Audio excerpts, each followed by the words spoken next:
TellyCast, the TV industry news review. Hi, I'm Justin Crosby, and welcome to this week's TellyCast. It's a distribution special this week as we welcome Ruth Berry, Managing Director of Global Distribution at ITV Studios, alongside Jonathan Ford, Managing Director of Abacus Media Rights. Peter White from Deadline Hollywood joins us with all the latest news on this year's Emmy nominations. And K7 Media's content clairvoyant Girts Licis looks at the present and future of content distribution. It's been a really busy news week in TV, and there's been a lot of developments on MIPCOM and the UK's Emergency Production Insurance Fund since we recorded the show. We'll be going into those in much more detail next week. But in the meantime, sit back, tell everyone you're busy, and check out this week's telecast. My guests on the show this week are two of the best-known executives in content distribution, but they're both running very different types of business. Ruth Berry is Managing Director of Global Distribution at ITV Studios. During a period of rapid growth for the entertainment industry, last year, Ruth led ITV Studios' distribution business to record growth, with a leap of 14% in revenue to £217 million. In addition to a day-to-day role and board member responsibilities for BritBox US, Ruth has also become co-chair of ITV Able to lead the charge in creating more equality for the disabled people working in the British TV industry. And joining Ruth is Jonathan Ford, another extremely experienced television and film sales executive, having managed the content sales teams at Q Media Distribution and Content Media. He's now the Managing Director and board member of the newly formed Abacus Media Rights. So welcome to the show, Ruth and Jonathan. Hi, Justin. Great to be here. Thank you. Hi, Justin. So Ruth, let's start with you, if I may. ITV Studios is one of the top 5 UK content distributors, helping create global hit shows such as Bodyguard, Love Island, and War of the Worlds. I guess there's been an industry assumption that distributors have been reaping the benefits of this market turbulence we've all found over the last 4 months, with broadcasters snapping up loads of content to plug the gap left by production shutdowns. Has this been your experience over the last sort of 3-4 months? I think yes and no is probably the right answer, in that we felt the turbulence too. I feel a little mean saying we've reaped the benefits, because it's been a turbulent time as well as a distribution business, but we have been faring very well. I think as a bit of insight into that, we have got a workforce at home, the same that our buyers and the broadcasters have. And I think the same way that broadcasters have seen a huge amount of change in their schedule, as have we to our pipeline as a distribution business. However, I think there's 2 things that have really helped underpin our ability to work through the turbulence the best we can, one of which is having had a really strong, agile workforce. And I couldn't be more proud of the team and the way that they've responded to working from home and dealing with their clients and managing, a really difficult time, I think, both professionally and personally. And then I think the other big piece for us is having a huge catalogue. And I think that we can't underestimate the value. I feel very fortunate being part of ITV Studios and having that catalogue. There's about 46,000 hours in there.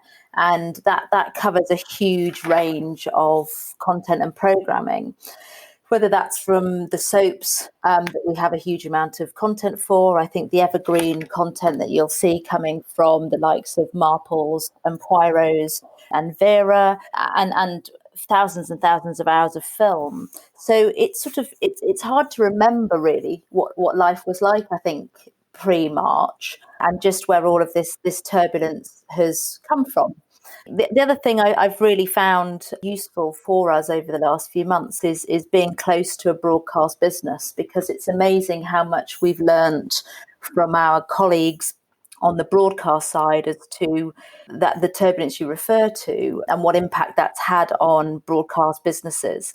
And it's been very similar for our clients around the world, and as a global business, it's been fascinating as well, seeing that domino impact as the virus has spread, just quite how it's followed that pattern around the world. And I think what we're seeing now, in particular somewhere like Latin America, who are seeing a lot of their spikes and their wave of COVID increasing, is when you start to see the market get quieter, but yet you'll see Spain and Italy bounce back. So I think it's been a really fascinating few months for sure. When you looked at this at the beginning, presumably you sat down and thought, okay, how is the market going to react to this? We haven't really been through anything similar to this since 2008. I thought this is going to be a really good time to be a distributor and a bad time for being a producer.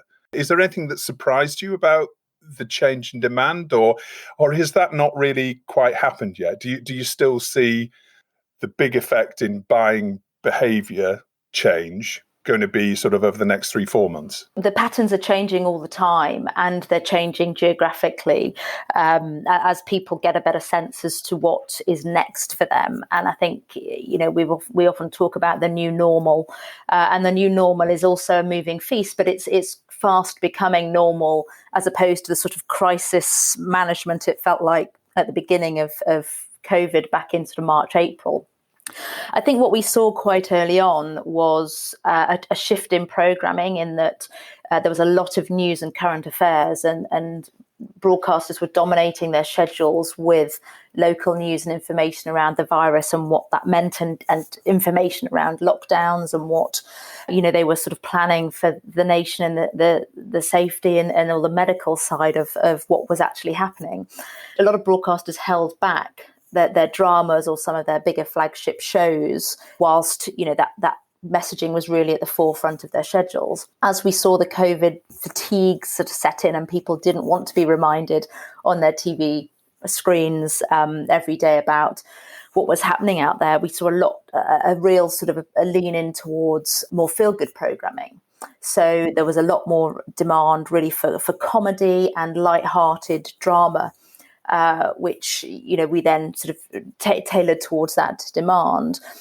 And then a lot of repeats. I think as people realised the extent of the issue on the production side, and quite how long it might take to get new shows or productions back up and running, suddenly the schedulers at all of those channels are looking at their sheets in front of them and saying, oh, actually, hang on a minute.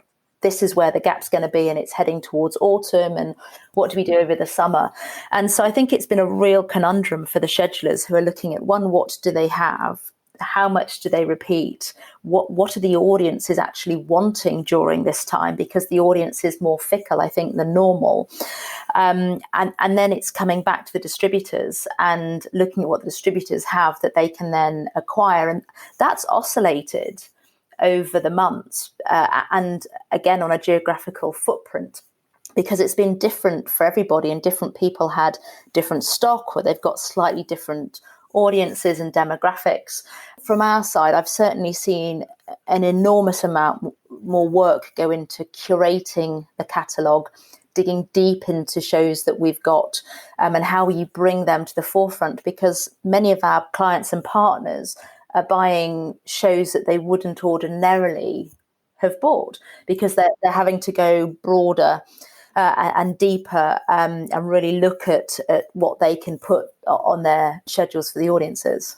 Now we're finding perhaps, and this is an assumption, you've got 45,000 or more hours. Is the options for broadcasters, are they kind of running out a little bit now? I mean, how are you going to deal with that supply drying up, both in factual and drama, of new content? It's a question I get asked a lot, which is, how long can you function as a catalogue only business for, with the level of success that we've been having so far in the last few months? And again, the volume that we have is really, we're really fortunate, and we are able to curate a lot out of that catalogue. And there's shows that have got a proven success rate. And I think that's also really important for our buyers, is there is a real depth of long-running returning series that actually can work really well on their schedules, that has an abundance of availability. So the sort of evergreen shows that we have, and Poldark, Marples, Vera's,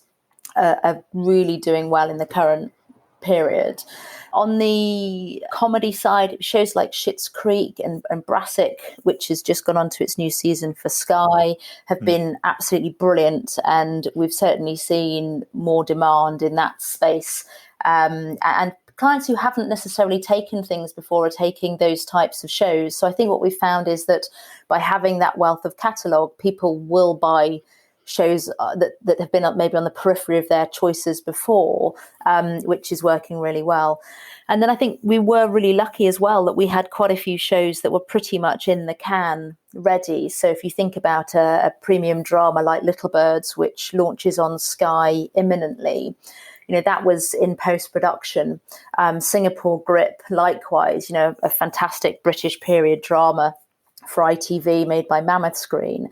And we've had quite a few titles that were ready to come to market and so will come as new. So we're also benefiting from the fact there are new premium first run titles in our portfolio that are being made available to the market now, which help eke out that period of time whilst things get back up and running into production. And then on the non-scripted side, there's been some really strong documentaries, factual programming. We had shows like Wild Tokyo, Wild Karnataka, voiced over by Attenborough that again were in the can. So we've been able to go out with a mix, those new and library shows to the market, which has been really useful. What about the next 6 months? Because I think everybody's probably expecting the effect to be felt through autumn and into winter. How do you expect buyer behaviour to change then?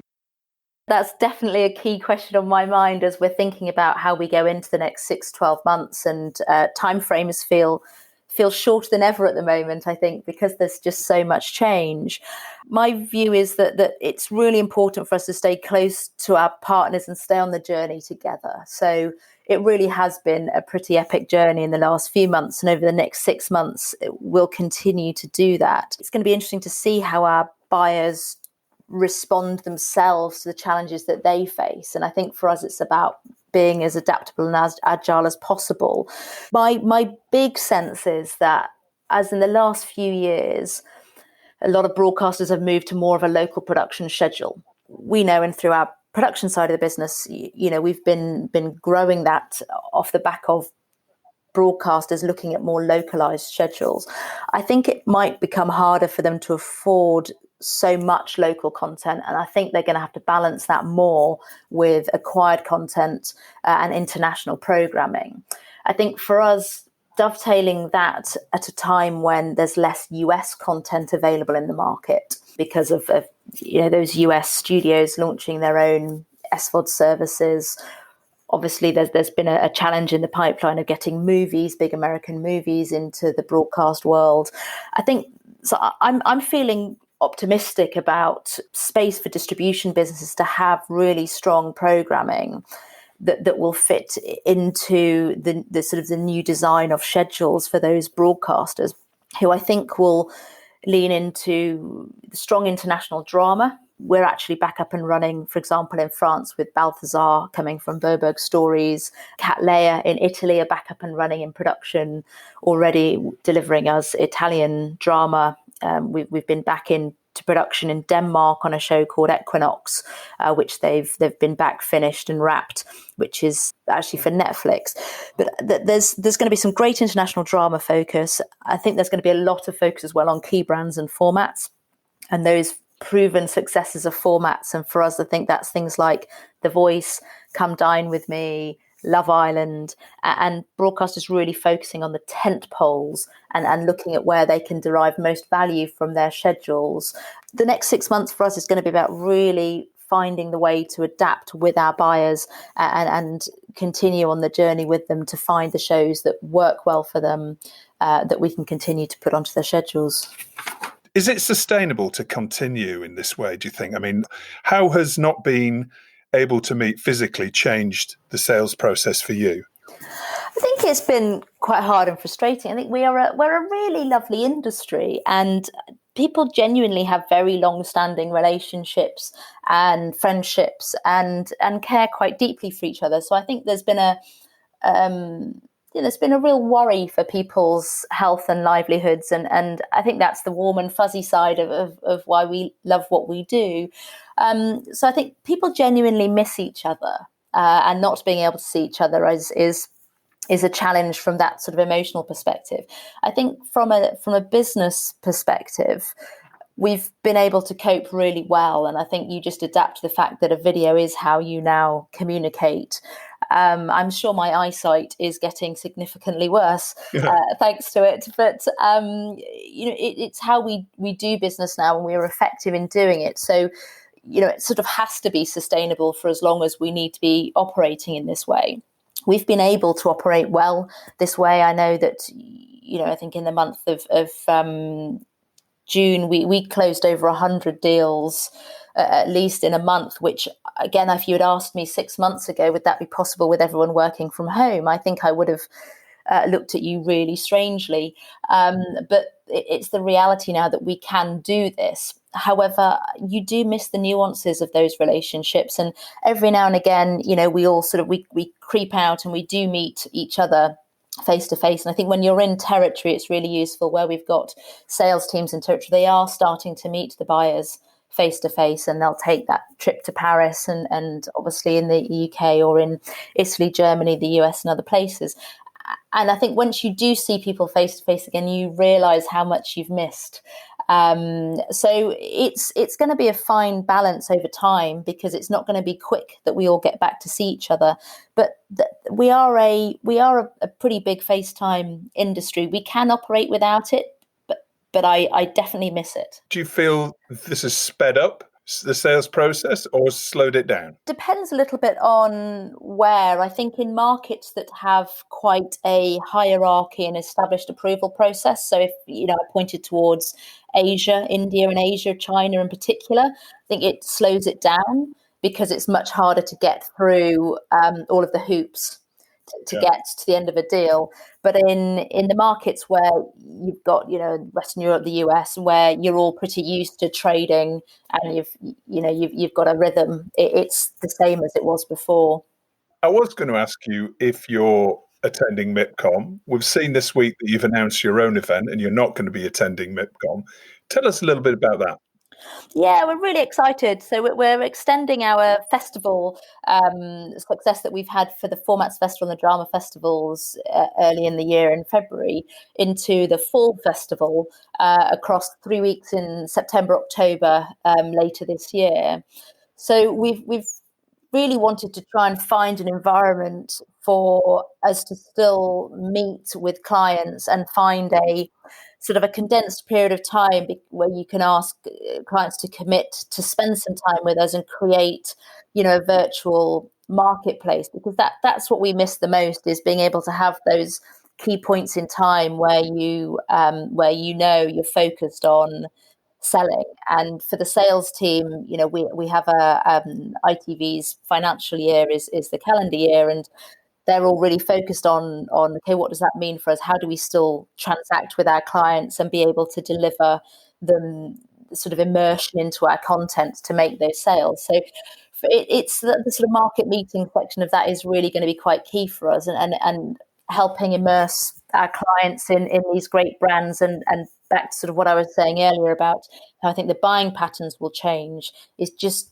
making sure for us that we've showcased the portfolio the best way that we can to help dovetail into what the buyer's needs are going to be over the next 6 to 12 months. How do you see the pandemic shifting the wider industry going forward? Yeah, I think there's a lot of trends that we've all been keeping an eye on over the last 12, 24 months that we will see accelerate as a result of the virus impact. I think the consumption patterns have rapidly moved over the last 4 to 6 months, and when you think about the the pivot of viewers across into SVOD, for example. You think about now whether there's a change in how many subscriptions each household will take. I think the unmatched viewing that's happened on a global basis on TV sets as people have also immersed themselves into gaming.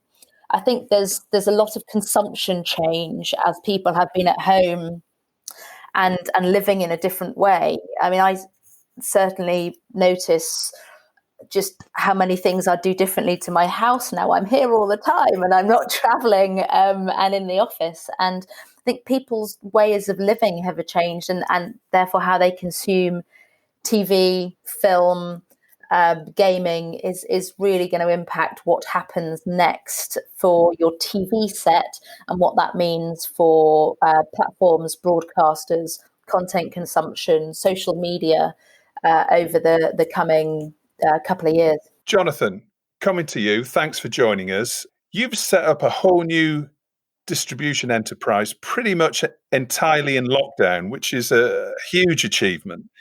Can you take us through the structure of that new business and how you put it all together under the confines of lockdown? I was fortunate that actually the business was pulled together just before lockdown. So officially, the launch date was March the 15th. That's when everybody who works for me started working with me. And when we officially launched the business and signed all our contracts, as it were. So we had 1 week as a business before lockdown hit. But, when I chose to leave Q at the end of January, beginning of February, I then spent sort of that time in February talking to a variety of parties about what the opportunities were for me, whether in other organizations or actually doing something on my own. And there's an investment company called Amcomri, who I've known for some time, and they were keen to find a way to work with me on a TV business side. They already had an investment in a very strong film business called 101 Films as both a UK and an international business, but they wanted to get into the TV distribution, pre-sales, financing, co-production world. So I spent the sort of weeks of February agreeing a model to work with them, and that sort of came together at the beginning of March, and I brought in a focused small team, and we launched on March the 15th. And so basically, Amcomri are investors in Abacus and, helping us finance what we're trying to do here. But, during that period of time, I also was talking to a number of partners in the producer world, many of whom I'd worked with before, some of whom who had existing programming coming through to delivery, which needed representation. So we were sort of able to launch with a number of titles that were already just delivering and available to sell, as well as a number of titles that were in a stage of production where the virus impact was less. So there might have been some delay, but not really too much delay because they're in post. We didn't actually really announce the business till April because we want to make sure some of the sort of key representation relationships, such as working with Dan Reed, people like that, were sort of Sienna Films as well, were sort of there and announced and ready to announce. But, we were operating from just before lockdown. And you spearheaded international sales on some huge titles, such as mega hit drama Line of Duty. You mentioned Dan Reed's Leaving Neverland earlier on, and factual series as well, such as Killer in Plain Sight. And you've built a really impressive new slate with producers, including Frantic and Dan Reed. How much of an issue does the production shutdown pose for you as a new business? How does that affect you without such a huge catalogue to fall back on? It obviously impacts. As I say, we were fortunate to work with a number of producers who did have titles that were already delivering. So we do have finished programming to sell and put that out in the market. A lot of the business we've been doing has been pre-selling and setting titles up, where there may be a commission or a series of pre-sales can get something funded and put together. And, there's an element of risk there because we need those titles to deliver. And, without a doubt, some of them have had and are suffering delays. A lot of them that we're working on at the moment are in the unscripted space, which, is easier to sort of produce within a controlled environment, a virus environment, than drama. And so they may be producing slower, but they are definitely moving ahead.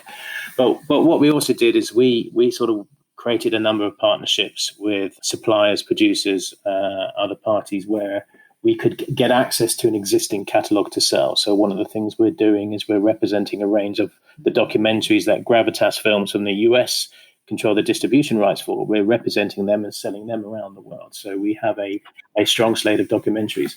We're actually working with Quiver, who bought some of the old Q library to help sell some of the titles that they now have the rights for around the world. So there's an existing library to sell there as well. So and there's a couple of other relationships like that where individual producers have come back to us with titles that may have fallen out of Q or out of other businesses and needed representation. And if we see the opportunity there, we can do a good job on them. We're taking those on. So we've sort of, pulled together a number of finished programming streams of supply, whether it's library, to help supplement the new programming that we're investing in and we have coming through, both in the drama and in the unscripted space. You mentioned Q. You ran a very successful sales business during your time there. What lessons have you learned from your experience at Q over the years? What lessons do you take from your time there into Abacus and your new venture? There's a huge amount of lessons there. I mean, obviously the unfortunate demise of that business, and particularly Q Media Distribution, through no fault of its own as a business, due to issues elsewhere within the parent group and the financing of the parent group. That's certainly one of the attractions to now being in a business where I'm sort of helping run it alongside my investors, because the ability to be more actively involved in the decision making to make sure the right decisions are being made is certainly something that's appealing. What I've gone is from one sort of medium-sized independent to obviously something that's a very small independent. So many of the sort of approaches to the sales environment, which we had at Q and I assisted on at Q, are even more important now, which is responsiveness to clients, which is that flexibility in how you work with clients. There's some very significant distribution players out there who you have to compete with, and you're never going to be able to, completely compete with them on every level because of their scale and financial scale and size. And so it's how else do you compete? And that's by providing that boutique focus service on specific titles, which, get added focus maybe and added visibility through a smaller distribution entity. Being communicative and responsive to producers, so not just making sure that reporting's on time, but involving them and making them understand the sales strategy that you're taking for a title in different territories, so they feel that their title is getting the sort of support and drive and love that it deserves, and that then brings them back to want to work with you again. Similarly with buyers, as I say, being responsive and being flexible and trying to move everything fast to meet their needs, so that they understand that, yes, there's certainly those big volume players who are always going to be very significant in their business, but also those smaller, more boutique players have a role to play as well by helping supplement that volume business and give them a wider range of interesting titles, as it were. When I was at Q, I always had this thing that if you receive a communication from a buyer or supplier, you have to respond in a certain period of time. You have to make sure that you're showing that responsiveness. And that becomes even more important as you try and rise above, rise ahead in this sort of distribution world as a small indie. The cost of making programming is increasing now as a result of the virus, particularly because of the insurance costs added on top, and delays in filming and filming taking longer to make sure that everything is adequately protected. So those costs are increasing, but at the same time, frankly, the means of the buyers is somewhat reduced, particularly those who rely very much on an advertising sales model for revenue. That their budgets are reducing or freezing, and what that means, they're potentially buying less, or if they are buying the same amount, they're being very much more selective about what they buy.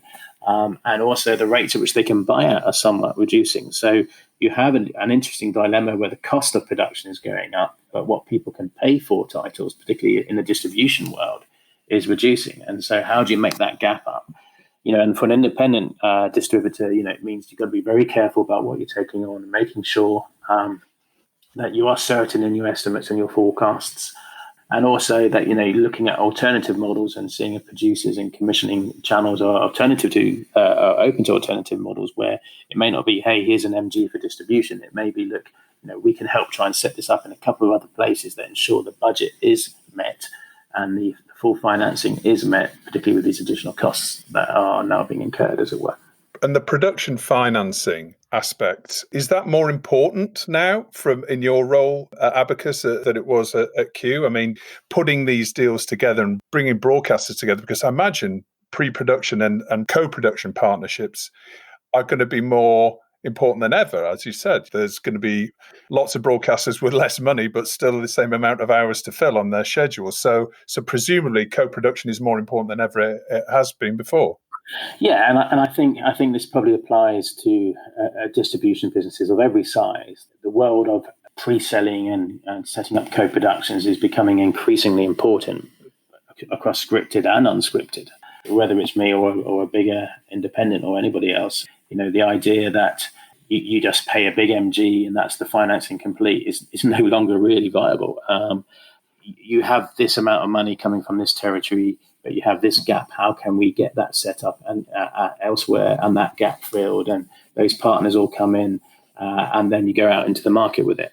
In some cases, it's even a model that you may not have one pure commission. You may have 2, 3, 4 pre-sales at a slightly reduced rate compared to a normal commission or co-production.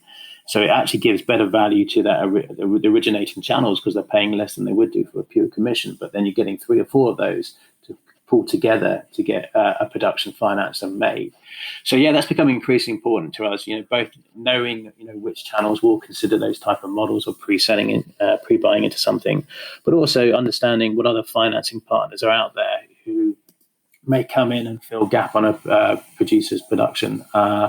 And take an element of that gap away and as a financier rather than as a pure sort of channel buyer, as it were. Is being a distributor more time intensive now than it ever has been? I've never known it not be time intensive, to be honest. And I think my wife will tell me that she's never known me not be working very long hours in this business. Setting up your own business, it is extremely time intensive, and I don't think that just applies to distribution. It applies to production and the other side, because there's elements of the business which I had awareness of, but was not as deeply involved in. The sort of operational, financial, accounting, that type of thing, which obviously you need to be far more aware of when you're sort of in a small business that you're the managing director of. With a market that is more cautious and understandably more cautious in the buying world, it was more cautious anyway. Before the virus, as you saw these structural changes with the strength and growth of SVOD and the premium pay subscription platforms and the reduction of viewing in some of the sort of more basic and free DTT channels, that meant there's more caution within the buying market anyway, and that's obviously been accelerated by the virus, which means that frankly, there's a lot more conversations to be had and a lot more discussions to be had before a deal is done, a sale is made, before a lot more convincing of channels that this is the right title before they commit themselves, and a lot more, again, sort of thinking slightly out of the box at how to make the deal work for all parties involved, as it were.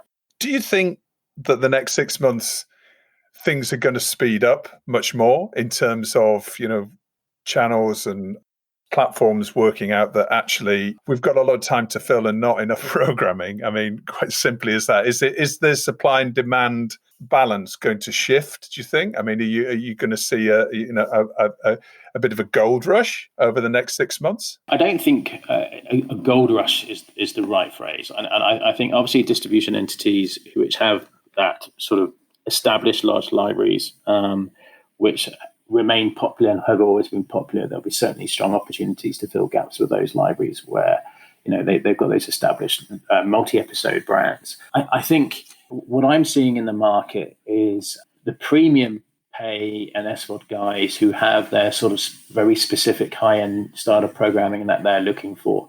They're not really deviating from wanting that programming, and I don't think they're necessarily going to compromise what they're looking for just because some of it may not be available straight away. The linear channels have had a concern from March onwards about, okay, what are those gaps that they're going to be facing? And there was certainly a big research piece by all channels about, okay, what is out there finished for if these gaps do emerge.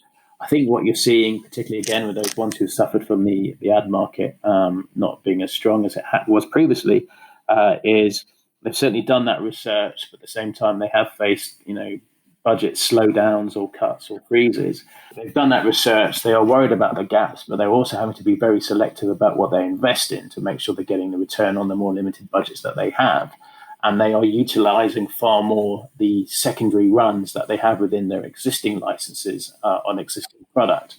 I think a lot of people waited. They did their research, but they waited till really about now, July, August, coming into September, to see whether things will start unlocking on the production side. I think, with some of those guys, they are seeing production unlocking, and so they aren't going to panic buy, as it were, and they haven't needed to panic buy, but they now know what they're going to be getting production-wise for the rest of the year and what is still a gap to fill. So I think coming to September onwards, we will see people being more active in buying to fill the gaps that they now more carefully understand. I'm certainly seeing some cases, particularly in North America, where people may have been holding off making a decision on a finished title, where they're now coming back into the market and say, look, we now understand our position. We would like to engage with you on that finished title. And I think we'll see more of that across the next few months as they've completed their assessment. They sort of feel they know where they are and the gaps that they're now going to face. Coming on to MIPCOM, which is obviously that key point in the year that the industry traditionally sales processes revolved around. Will you be attending this year as Abacus?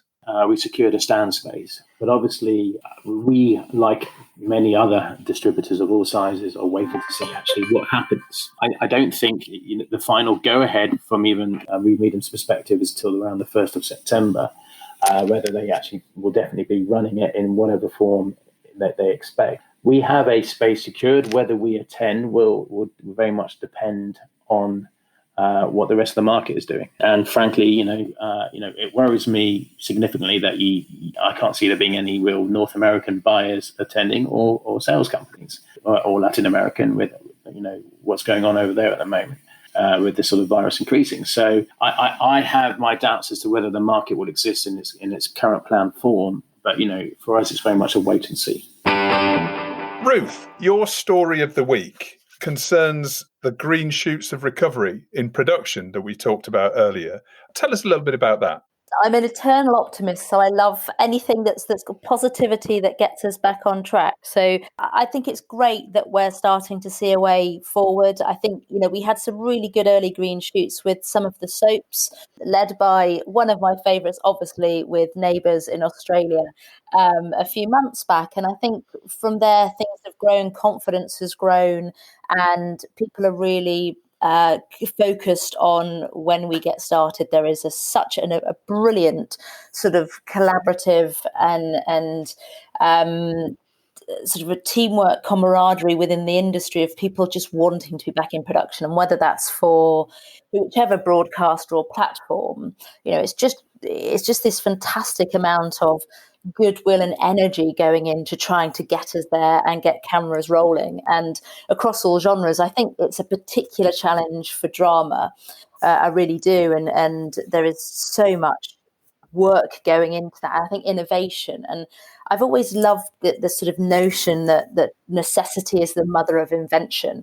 And, what will come out of this period of time as people try and rise to the challenge of how do we get around that issue, or how do we get around that sort of distancing, and how do we film with particular quadrants or close cohorts. And I think it's really fascinating. So I'm really enjoying reading about those stories, and something like Sex Education going back in production is a personal cheer from me, because that's exactly the sort of show that I think I would like to be watching at the moment, and looking forward to the next season. But also the entertainment shows, things like MasterChef.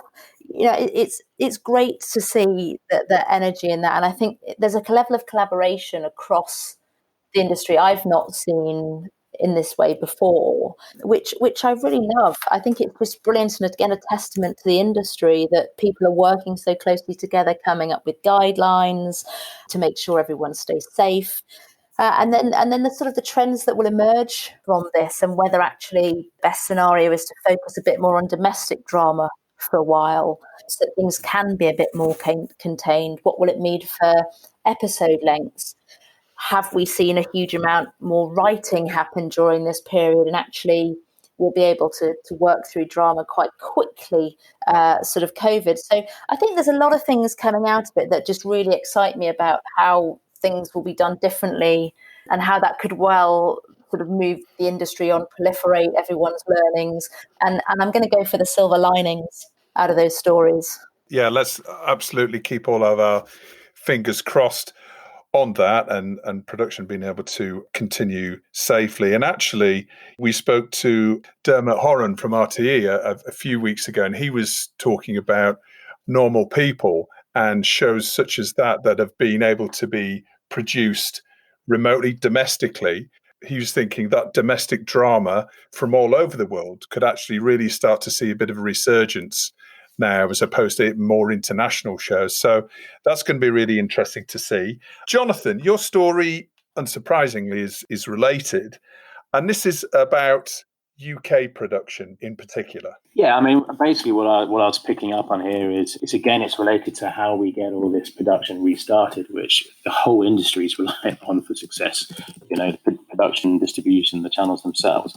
And it's, this seeking the government support to get this insurance fund on to actually back the insurers to back these productions and get them running again. Now, it's very, very clear that no production can restart without COVID insurance. And, some of the increases in costs that I'm hearing about from production, just simply to be able to cope with a COVID environment, I'm hearing 20-25% increases in budgets as a result of the additional costs of, predominantly insurance, but also obviously changing the way people work.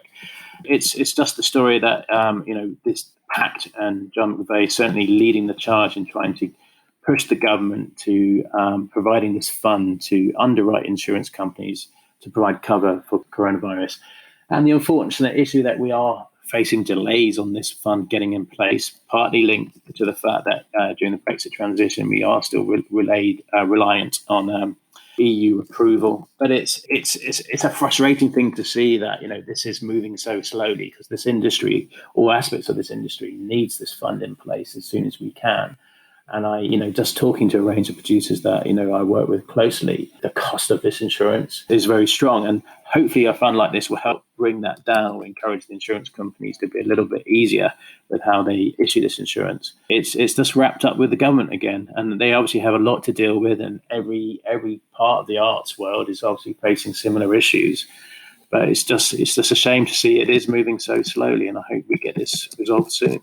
Yeah, absolutely. We had John McVeigh actually on the show a few weeks ago, and he was about to go into negotiation or lobbying phase to try and pull this about. So he's obviously been working morning, noon, and night to try and get this lined up. I'll perhaps ask him to come back on the show in the next couple of weeks to see how what stage we're at.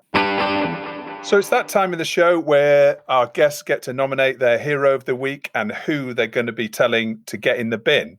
So, Jonathan, coming to you first, who's your hero of the week? I would say they're my heroes of the week, which are the range of independent producers in this world who, having faced an environment where they can't produce, they've been locked down, they've been locked up, as it were. It's just the creativity, the thinking out the box, the effort they're putting into developing new titles that can be made or produced in the current environment or beyond. And I think a real shout out has to go to the sort of positive response that the creative community has made in this environment to continuing and doing what they're doing and doing it even better and more creatively and generating ideas, which a number of them come to me with. And I'm just amazed that, rather than seeing the negative of the world, they've taken this opportunity to come up with new concepts, new development projects, new programming ideas, so that as soon as things unlock, they're back out there. They're back out there producing, they're back out there pitching, and they're already pitching during the lockdown. So, that independent creative community certainly are my heroes of the week at this moment. So, Ruth, who's your hero of the week? So for me, my hero of the week is a pint-sized punk. It's a 10-year-old boy called Arlo Lipiat who has created a music fanzine called Pint-Sized Punk as part of, believe it or not, his homeschooling during COVID times at home. So it's brilliant. He's had interviews with the likes of Manic Street Preachers, Super Furry Animals, and he's got a queue of bands wanting to talk to him. He's sold out of edition 1. Edition 2 has now got global orders. And I think the key highlight of his fanzine for me is that he is now maintaining a Marmite scale for whether you love or hate Marmite for some of the biggest punk bands in the world, all at the age of 10. So I think it's the fantastic entrepreneurial nature and his boldness to contact his heroes for just a chat and ask if they like Marmite.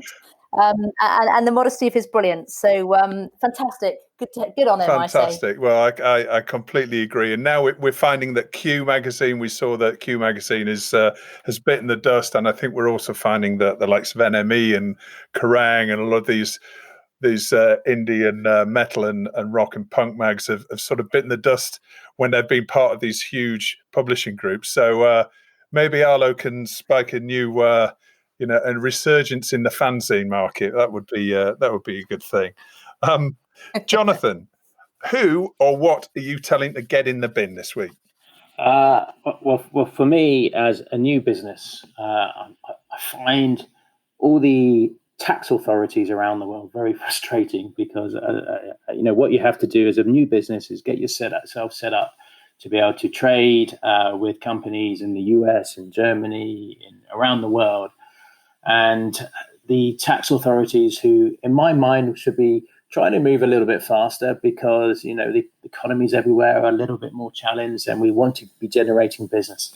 They just move so slowly. As a new independent business, getting yourself set up to be able to receive the license fees due to you or the income due to you is very difficult because you need to have tax codes in the US or in Germany, all these other places, and everybody just moves so slowly. So it's local tax authorities in this business world. Local tax authorities going in the bin for Jonathan. Ruth, how about you? Who are you chucking in the bin? So the bin for me, I think there's a Berlin-based art collective called Plastique Fantastique who have created a sci-fi inspired sort of retro futuristic fishbowl-like helmet that they call the Ice Sphere that goes on your head to protect you against the coronavirus. So you sort of get two plastic spheres, a bit probably like a hamster ball, and you clip it around your head to protect you. So I had visions when I saw it of people sitting in Cannes with a straw through a hole in this drinking rosé. And I think for me that's just got to go in the bin. I love a bit of 1950s sci-fi inspiration, but as a piece of headgear, definitely not for me. So in the bin. In the bin goes Plastic Fantastic. Okay, that's brilliant. Ruth, Jonathan, thank you so much for joining us. It's been really insightful conversation from two very different distribution businesses, and we look forward to seeing you very soon. An absolute pleasure. Thank you very, very much. Thank you. So once again, it's time for us to go over to Hollywood to speak to Deadline's Peter White.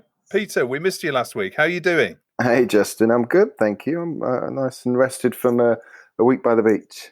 Well, I'm glad that you're able to get down on the beach there and rest up in time for Emmys, which is exactly one of Hollywood's big days on the calendar. Absolutely. Well, I learnt the hard way. They love an awards do over here.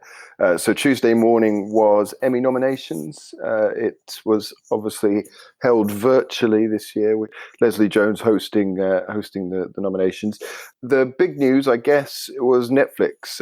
No surprise there, dominating this year. They absolutely swam past HBO with 160 nominees compared to HBO's 107. So that was the thing that we were all watching for. They've been back and forth, those two, over the last few years in terms of who's got the most nominations. They tied for wins a couple of years ago. So yeah, this year, volume played out and they just got more nominations, far more nominations than HBO. But HBO will be slightly buoyed by the fact that Watchmen picked up a lot. It was the biggest show with 26 nominations, so I imagine that will probably do well in September when the actual awards are on. And yeah, we'll see what plays out. Both of those have got shows in the main categories. The categories that people really care about, things like the outstanding drama series category and outstanding comedy. You've got Netflix have got Stranger Things, Ozark, and The Crown. HBO's big hope is Succession. Mandalorian popped up into drama. What's in the comedy? You've got Dead to Me, which is the sort of hot tip alongside Kaminsky Method, Marvelous Mrs. Maisel, and Schitt's Creek, which is going out. So yeah, those two were the two that everyone was watching, and then there was a few others. Apple turned up, Disney Plus turned up, and there were some nods for some of the other streamers like Amazon and Hulu. Yeah, I thought there was some quite notable omissions on the talent side. I saw that Daisy Edgar-Jones missed out on a nomination for Normal People, whereas Paul Mescal, her opposite number in the show, was nominated for leading male. Yeah, that's a bit of a tough one, isn't it? When essentially those two leading that show and you give a nod to one and not the other. I think, in fairness to Daisy, the female category was harder than the male category, which is why she lost out. But yeah, one of my colleagues spoke to Lenny Abrahamson and Paul yesterday, who, they were both a bit disappointed, happy for the show and happy for Paul, but, were a little bit surprised that if one got nominated and the other didn't. So yeah, the snubs and surprises is the thing that a lot of people watch out for. Who else? There was Reese Witherspoon must be a bit gutted. I mean, she can cry into her Oscar, but she had 3 shows that were up, and she was in Big Little Lies season 2. She was in The Morning Show, which picked up a couple of nods everywhere else, and Little Fires Everywhere. So she will probably be feeling the same thing as Daisy. Nicole Kidman didn't get anything. The Better Call Saul team were a little bit surprised.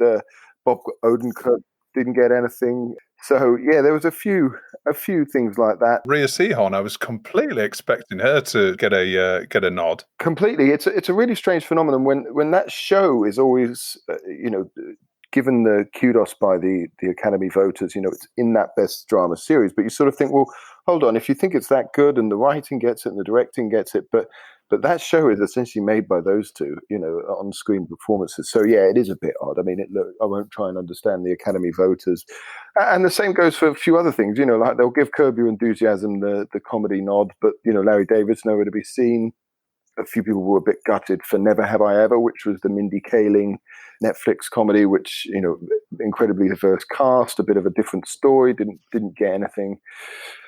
There'll be gripes all over the place, but there's a few positives. Zendaya, who was the star of Euphoria, which, was on so long ago, I'd almost forgotten about it. That HBO show popped up. What We Do in the Shadows got a nod, which I don't think too many people were expecting. So yeah, the snubs and surprises is a big part of this, but some will be happier than others. Yeah. And how about Brits and European nominations? So what are the highlights there? Didn't do as well as last year, Justin. I don't know what's been going on since I left. You obviously had Fleabag. You had Phoebe Waller-Bridge, who was the queen of the town last year, and Chernobyl. That was a big show for the Emmys last year.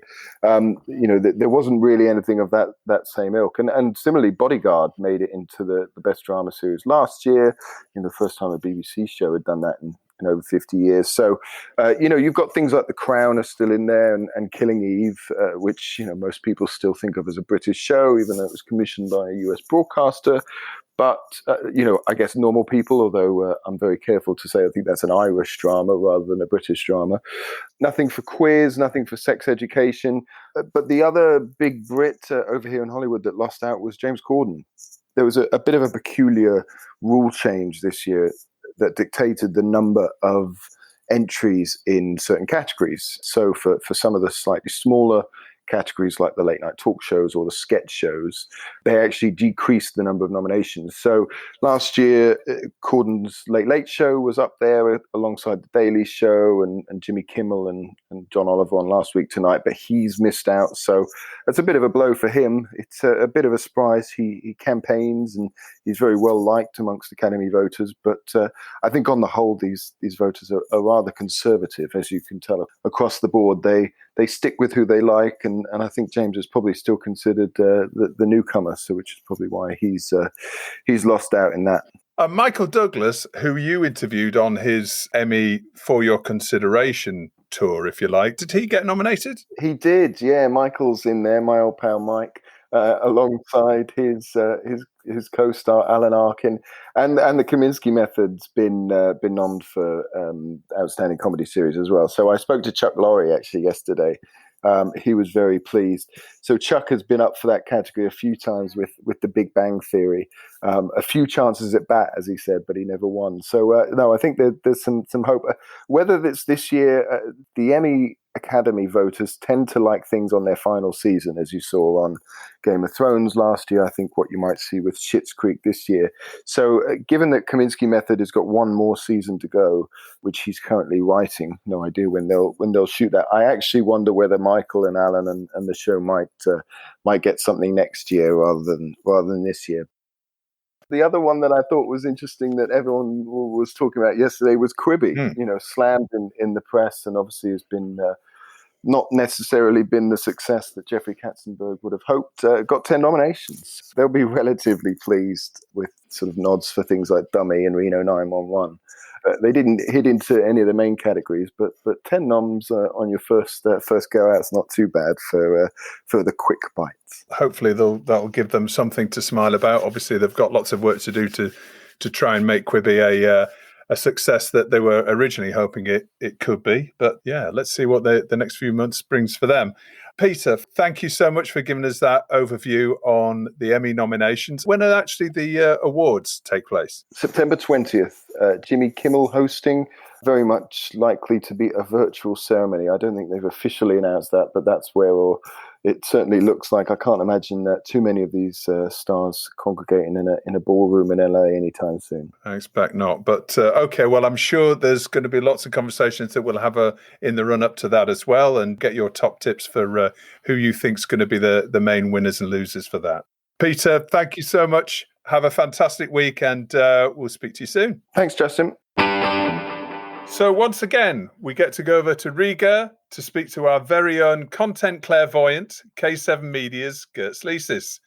Hello, Justin. I'm very well. I can't believe that I think it's our last time in July. Next week, it's August already, right? Yeah, that's right. And I've seen the news this week. The air bridge is open to Latvia. Yes. So probably soon you will hear my plane landing in London. Okay. This week, Girts, we're talking about distribution. We've obviously seen a whole load of changes in distribution. We spoke to Ruth and Jonathan earlier on, two very different types of distribution business. So we've seen a lot of changes in the space, and the roles of distributors have changed as well in recent years. Absolutely. The role of distributors has been constantly evolving in recent years.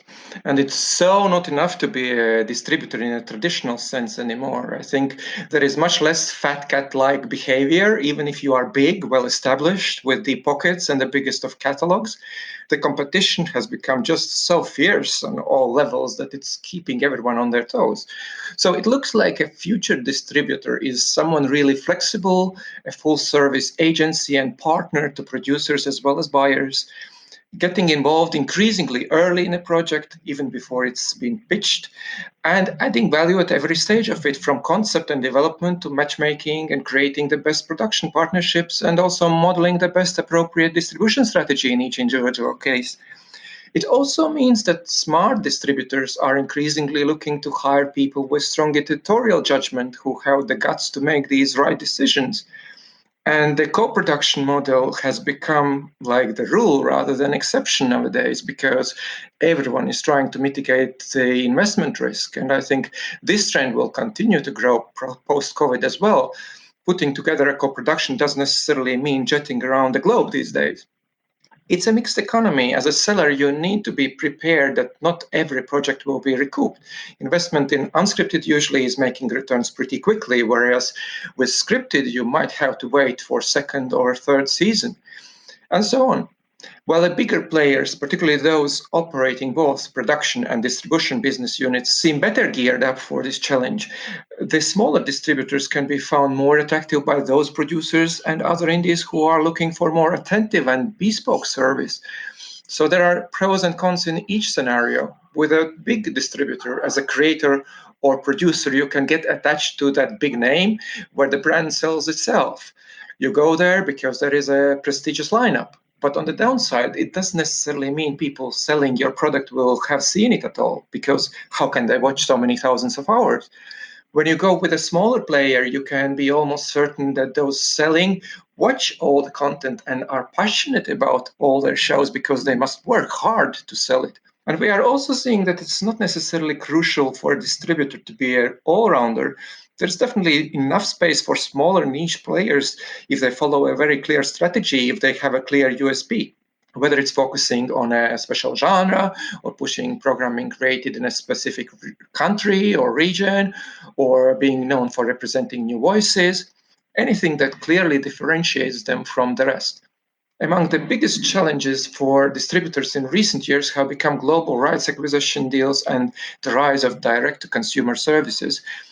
And there is also much more bundling. According to Omdia, already almost 2/3 of the buyers are now buying both linear and online rights bundled together. And in the sports rights scene, on the contrary, I think we are increasingly going to see the rights being distributed in a more focused way by major sports organizations themselves, making more smaller deals and increasingly with digital players rather than cable. So is that current trend of everyone trying to keep their own IP to themselves bringing more threats or opportunities? I tend to see opportunities in every situation, and this one is no exception. If someone like Disney or Warner withdraws their shows from a platform, it frees up space for something else. It's an opportunity for independent rights holders to sell their IP where they didn't have a chance to squeeze in before. Those broadcasters will need a new source of programming. And by the way, holding to one's own IP is also not something that can change overnight or something that is justifiable at any cost. Interestingly, according to Omdia, 55% of distributors think that the studios will no longer release any of their premium content to third parties.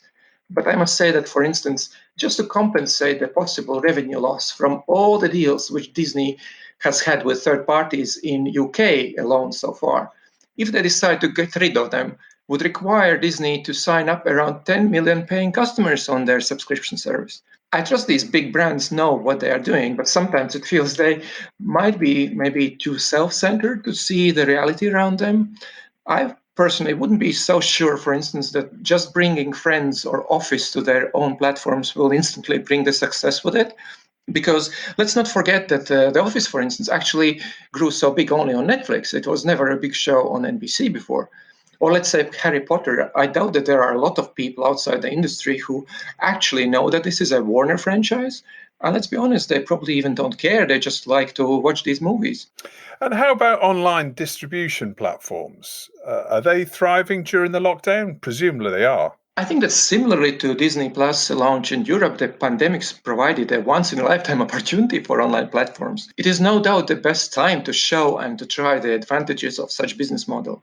So coming out of the current crisis, we should see quite clearly, I think, if it was enough to break the inertia and biases from both sides, buyers as well as sellers. The idea of aggregation of program catalogs in one place is great, I think, in the same way as we as viewers would like to find in one place all the programming that we love to watch. The first problems start, however, with integration of content management systems between these platforms and distributors. Having up-to-date avails is crucial to run any further business there. But then at the next step, I think it might be distributors who are more difficult to be sold on all this whole idea, as in most cases, it would disrupt the way they make the most of their money so far by packaging.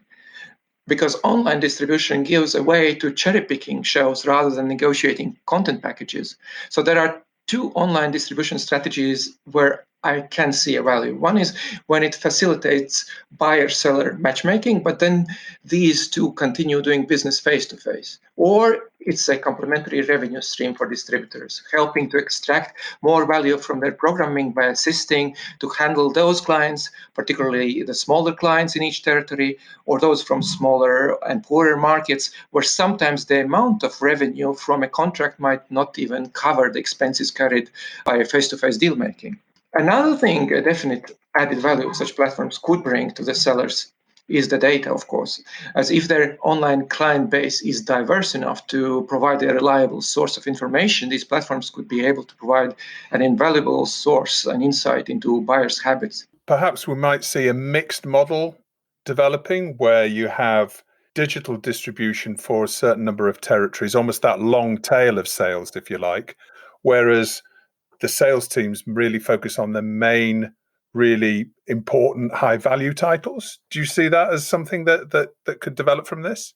It sounds like the Chrestomatic 80-20 business rule, about the same in TV distribution industry, where maybe these 20% of smaller deals could be done in this way. Is there anything that has changed in distribution during COVID? At the start of pandemic, some distributors were almost like clapping in excitement that now with these pipelines of originals drying up, broadcasters will definitely run to them and buy out the whole catalog, including the shows that they hadn't been interested to acquire so far. And I think in most cases, that's not what happened. The crisis doesn't seem to have lowered the standards of buyers in terms of program quality they are looking for. They are still looking for shows that fit their bill, their schedules, or platform profiles. What I think is lacking, though, and perhaps COVID was a good timing to finally tackle it, is a broader research involving normal people, particularly younger viewers, and hearing out their honest opinion, what and how they see themselves watching something in the future. Because sometimes I feel like on a personal level, from time to time, we speak out about our own kids or youngsters we know. And even then, it's kind of in a shy way, in disbelief, what I have found so exciting in TikTok, for instance. But I think that on a professional level, we are still too scared to face it. We live in our comfortable professional industry bubble of like-minded people discussing the future of high-end drama and other big-budget commissions in ever increasing volumes. But one day in the future, we may just wake up finding out the crowd watching those being much smaller than we expected. And looking to the future in terms of the content that consumers are going to be watching in maybe 5 years is perhaps, not really what we're considering right now. It's just about what's buying and selling and what's happening in the moment, as opposed to what's going to be going on in the future. Yeah, I'm afraid so, that we can be short-sighted quite often. Food for thought. Girts, fantastic. Thank you very much for your look at distribution. Really interesting points there, as ever. It's producers next week we're going to be looking at. So that's going to be great to hear from them about the challenges they've overcome during COVID, of which there are obviously many ongoing, but also I'm sure there's some really good stories we'll be able to tell about how they're getting through these adverse times through creativity and doing things in a different way. Well, that's about it for another week's show. As ever, thanks for listening. Don't forget to rate and subscribe to the show and share it with friends and colleagues. If you want to hear about our advertising and sponsorship packages, please email me at justin@boomdialogue.com. That's justin@boomdialogue.com. TellyCast was edited by Ian Chambers. Next week, we've got a producers special, and we'll be hearing about the challenges they've been facing and how they're fighting through the pandemic. So, tune in again next week, and in the meantime, stay safe.